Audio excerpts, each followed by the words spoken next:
Oz Bandits. Today I'm bringing you two relationship tales about deception and lies. Curious to hear what you guys have to say about it in the comments. And as always, see you on the other side. Is my 25 meters GF's 25F story believable? How believable is my 25M GF's 25M story? A few days ago, my girlfriend told me she is going to take a nap at 6 p.m. and after she might come over to hang out because she isn't working the next day. 30 minutes later, I send her a TikTok and see that the text was sent as green instead of blue, so I figured her phone was off. I checked in at 9 to see if she was still coming over and it was the same thing. This time I checked her location though and saw that she turned it off. No location found. She finally texted back at 2:30 a.m. apologizing, saying she was sleeping. That next morning, her location was still off until at least 11 a.m. I can understand her phone dying and the messages going green, but why would she turn her location off for a nap? And isn't napping from 6 until 2:30 a.m. a long time? Especially because when she didn't wake up the next day until around 10 a.m. I chalked it up to her napping at first, but I keep thinking about the location thing and it's getting harder to chalk it up to a nap. Well, stranger, unfortunately this time around I don't think I can provide any positive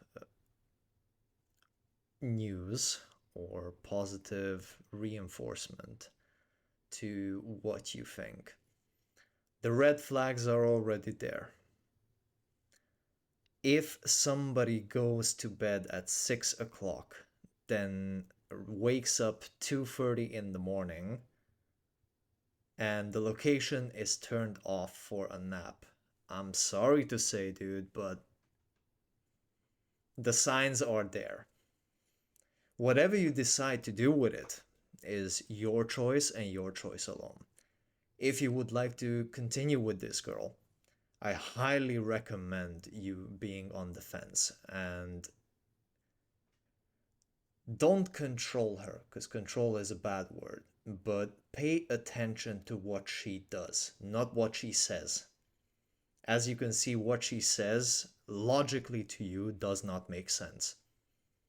So pay attention to what she does if you want to continue with her. I do believe that everybody deserves a second chance. But unfortunately, right now, all I can see is a little bit of a deception.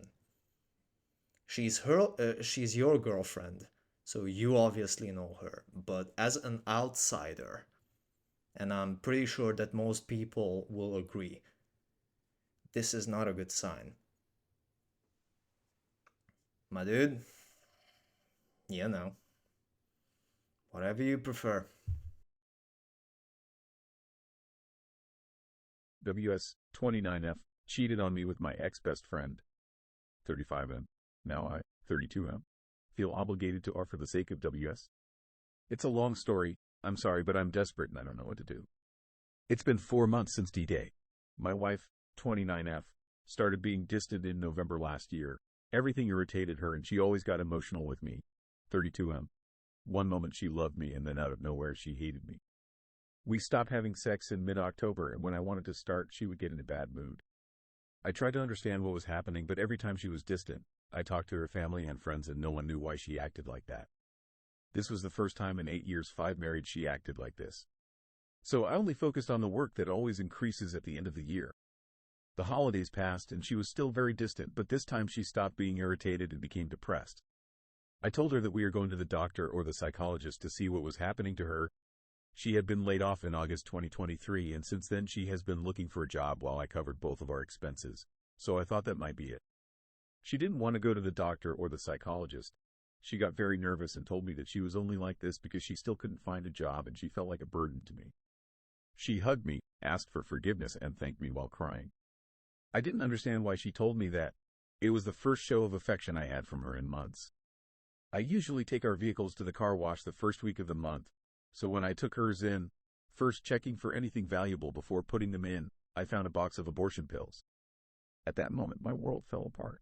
I had a lot of questions, so I started remembering her behaviors in the time that had passed. My mind was telling me that she had cheated on me, got pregnant, and had a recent abortion. That right at the end of October, she started to be distant and irritated with me, and suddenly at the end of the year holidays she became depressed. The dates coincided so that she could abort before 8 to 9 weeks. I came home and she asked me if something was wrong. Now I was acting distant. I told her nothing and just ignored her. I didn't want her to suspect what I had discovered. Now I was mentally destroyed, so I spoke to my boss, asked for leave for a couple of weeks, and started investigating. This is where my ex-best friend, AP, 35M, comes into the equation. He works on projects in an oil company. He usually works 8 to 9 months and is free 3 to 4. I talked to a couple of trusted neighbors if they had noticed anything strange in the last few months at my house or if they had seen someone come in, and they told me that they had only seen relatives of my wife, her friends, and my friend. One of them has a surveillance camera and gave me access to his recordings. That's when I started to distrust him. My ex-best friend, AP, had been released in October, and he used to come to my house often to play video games and watch sports with me. So the fact that he came to my house when my wife was alone and neither of them had ever told me about it made me want to commit suicide just thinking that they were having an affair. So I tried to search my wife's cell phone, but she had changed the password. We knew our password since when we got married. So I took her laptop and waited for her to connect to WhatsApp to sync and view the chats. That's when I discovered everything. I took screenshots and sent them to my email. When reading them, I found out that they had started an EA since January 2023, and it became PA on October 25, 2023. It hurt me a lot. I was disappointed. January 9, 2024 was D-Day. I remember talking to my ex-best friend, AP, about how distant WS had become, and he just downplayed it and always said she would get over it. Remembering how he blatantly lied to my face makes me angry. I printed the chats and confronted WS. She just broke down and asked me for forgiveness, because she didn't know why she had done it. I left the house and went straight to tell her family everything. They were devastated and in disbelief, so they confronted her and she confessed everything to them. Later, I told our friends, and many of them told me that they had suspected something but had no proof, and since my ex-best friend, AP, was very close, they didn't take it seriously. I finally confronted AP. He denied it, so I threw the printed chats in his face. He remained silent. I told him not to come near my house, and I had already told all our friends that WS had confessed to me and that I knew everything. WS's parents took her home, apologized to me, and were embarrassed. WS called me every day. She wanted to talk to me, but I refused. I started the divorce, and when she was notified, she tried to commit suicide by taking pills. Her family took her to the hospital on time. AP, ex-best friend, went to see her, and I don't know what they talked about, but after leaving the hospital, he got drunk and had a serious car accident. 2 days later, he had brain death. His brother called me and asked me to tell him what had happened. Then he called me again and told me that I was not welcome at his brother's funeral, that the family was ashamed of what he had done to me, but they didn't want to see me because they somehow blamed me for his death. That hurt me a lot, but I understood it. WS called me again when she left the hospital, and this time I talked to her. She asked me to come back. She asked me for forgiveness and that she regretted what she had done. She felt guilty for App's death. If she didn't come back to me, she was going to try to commit suicide again. My mother died in the pandemic, and she was the only person in quarantine who supported me. She helped me with my depression for 2 years and my cigarette addiction that I had after my mother died. I felt like I owed it to her, so I took her back, but we both had to go to IC and then MC. In a week we will start MC, but honestly my confidence is broken. My mind is destroyed, and I live with the regret that my ex-best friend would still be alive if I had dealt with their affair differently. IC says that I really miss AP, ex-best friend, and at the same time I hold a grudge towards him because I feel like he didn't pay for what he did to me. He told me that it will be difficult to trust WS again if I don't put that feeling aside. At this moment, I don't know what to do with my life. I feel tied to an R that I don't want because WS reminds me of my ex-best friend, AP, but I feel guilty that WS supported me at my lowest moment. I feel like I owe it to her. Well, stranger, seems like life is not on your side right now. I only have one question for you. Can you look past her cheating on you for the majority of almost a year? As you mentioned, it was emotional from January and it became physical in October. So in those almost 9 months, do you think that after a while it was a decision, not a mistake? The abortion pills, I'm really sorry to hear that. at that point they were having a love child or an affair child, and you could possibly be sure that because the child was lost in this whole tragedy, that's why the drinking happened. I'm surprised that everybody's still trying to paint you out to be the bad guy. Like, honestly, I do not know what they think, and their thinking is not right. Like, what part did you have in all of this? It wasn't you who committed the act. It wasn't you who got your wife pregnant. It was him. It wasn't your fight with him that led him to drink. And then, obviously, the tragedy. Do you believe that you can go through and forgive her for betraying your trust? If yes, I would strongly advise you to go with her for marriage counseling. But do individual counseling many, many times, my friend.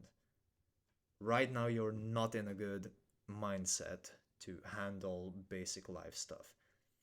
On the one hand, you lost your wife, basically finding out that she was unfaithful. I really do feel for you, sir. My heart breaks for you. Unfortunately, the hard reality is she cheated for a long period of time, 9 to 10 months. Well, no, it was a year because, as you said, the emotional cheating started from January, and then the physical started in October, and D-Day was 9th of January. So that's 1 year, bro. Stranger, all I could advise is, if you can forgive her for cheating, then be frequent at marriage counseling and individual counseling. You need to digest all of this bullcrap.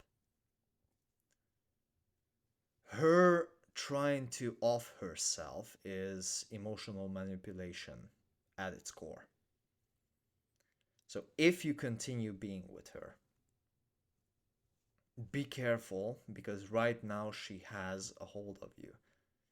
Even if her actions are genuine, you could possibly see, obviously, us viewers, outsiders, are not going to be filled into every little small detail. But from what you see, do you think that she's manipulating you to get you back because her lover is gone? Or is she genuinely remorseful for the 1 year that has passed? I'm not trying to defend her action, nor am I trying to support her. You need to deal with all this. And the question is, what do you feel if you don't want to continue this with her? Check her into a mental psych or get her looked at by a professional ASAP, because being suicidal is not the way. If you want to continue with her, then you need to live with all the guilt and all the pressure that it's gonna bring to you. The cheating, the betrayal, her getting pregnant from another man, the constant threat of suicide from her. Be ready, that's not gonna go. If you don't check her out by a professional, that's not gonna go anywhere, and I can bet my hair on it. Up to you, my friend. I wish you the best of luck, and I really do hope your life gets better from here on out. Hope you enjoyed today's episode, stranger. If you did, consider joining our band of outlaws and bandits. About time I ride off. It seems like they're gaining some ground on me. Until the next time, stranger, try to keep yourself out of trouble.